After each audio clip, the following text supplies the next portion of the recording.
I was a leader of a struggle in the revolutionary world. I was effective. All my life, my time, my life, I've entrusted to my people for the fight for the peace, security, freedom of expression and justice. My hope was not to seek an asylum or to be called refugee. This documentary is the true story of Mr. Lucien Kyonga Dunia. In November 2011, Lucien Kyonga Dunia left his country of origin and seek refuge in South Africa.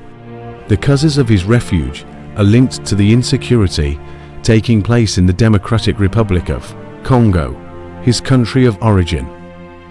The Democratic Republic of Congo is the country characterized by political instability, torture, extortion, intimidation, sexual violence, massacre, injustice, oppression and use of child soldiers.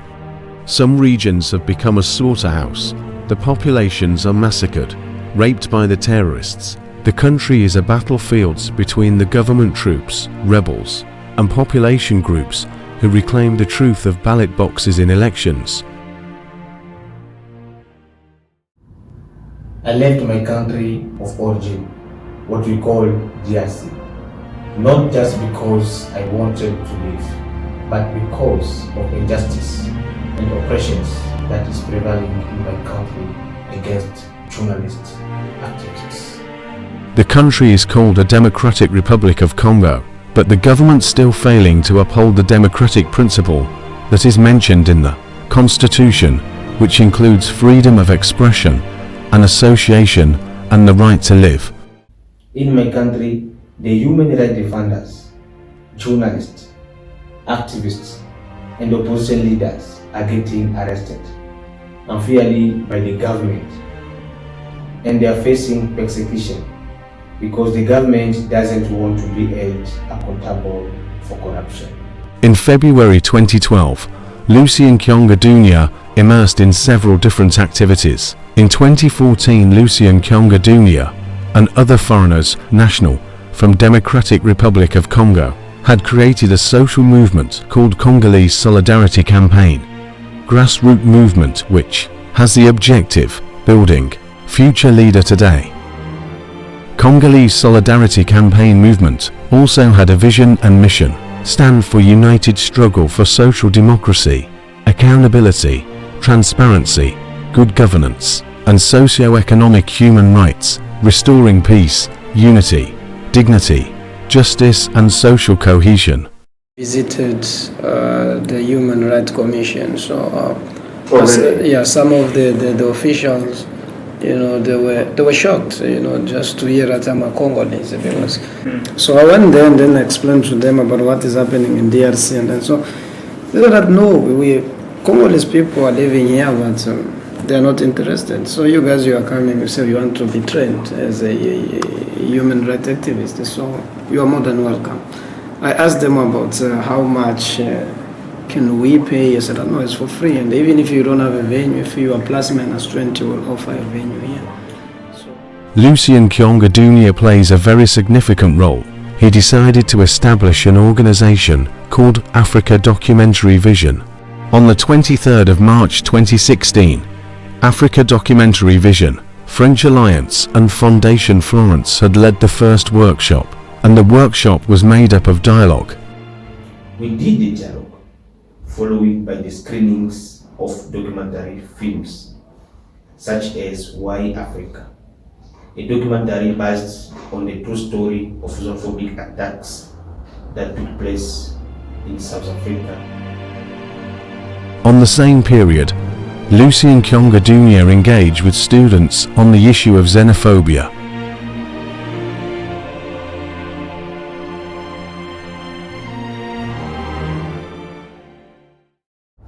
We have engaged other workshops with the students of French Alliance, which have taken place at the French Alliance. On the 23rd of May 2016, Africa Documentary Vision and French Alliance have led another workshop at the same place.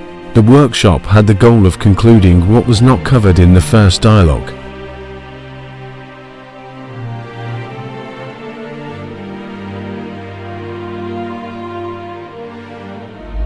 We have created a platform where the history of Africa will be published, where African youth must be involved in the defense activities.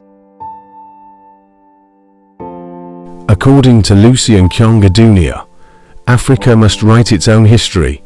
The only way to resolve our problem in Africa is to make documentaries, write and publish books, articles of our continent.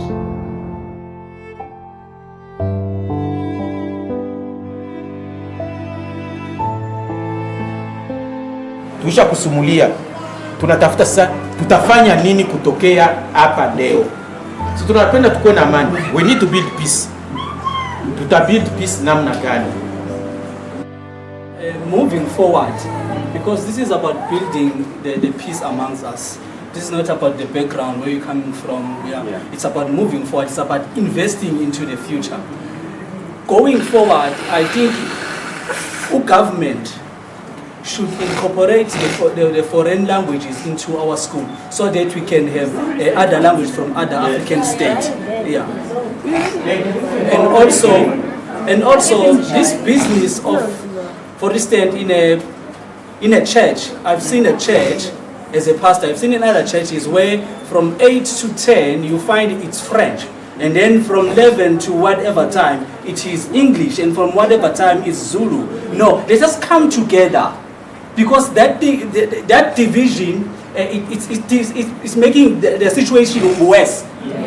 That the French must worship together, the Zulus together, the English speaking people, they must worship. Let us all come together.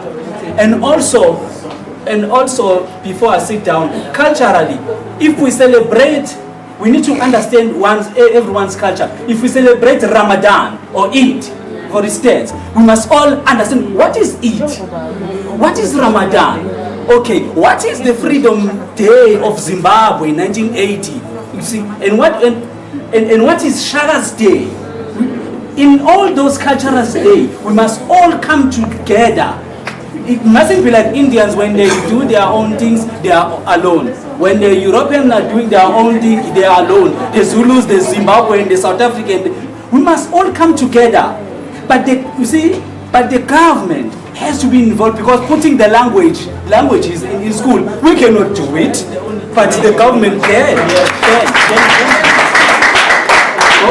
Okay. The purpose of doing this, it is to ensure that African people are united, live side by side, embracing future together with the spirit of Ubuntu. Together we can make our continent to be a better place. And to achieve this project, we need the support. It can be financially or physically.